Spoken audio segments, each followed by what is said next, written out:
ఒకటో యోహాను గ్రంథం 4:12 ఏ మానవుడును దేవుని ఎప్పుడును చూచి ఉండలేడు, మనం ఒకరినొకడు ప్రేమించిన ఎడల దేవుడు మన యందు నిలిచి ఉండును, ఆయన ప్రేమ మన యందు సంపూర్ణమగు. నిరాక్షేపంగా ప్రేమ చూపించడం ద్వారా వచ్చే మూడో ఆశీర్వాదం ఏంటంటే దేవుడు మన యందు నిలిచి ఉండును.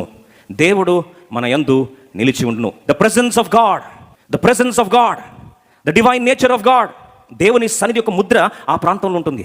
చాలాసార్లు మనం ప్రార్థన చేస్తాం కదండి, ఏమని? ప్రభా నీ సన్నిధి రాని ఎడలా నన్ను తోడుకొని వెళ్ళొద్దు ప్రభా. మోషేకే కాదు ప్రభా ప్రార్థన వచ్చేది, నాకు కూడా వచ్చు ప్రభా. నీ సన్నిధి లేకపోతే ఎట్లా పోతావు ప్రభా? ఒంటరిగా నేను పోలేను నాయన. ప్రార్థన చేస్తాం, మంచిదే.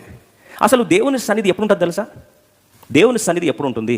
ఒక మాట, అద్భుతమైన రహస్యం తెలుసుకుంటే జీవిత పరమార్థం తెలుసుకున్నట్లే నా ప్రకారం.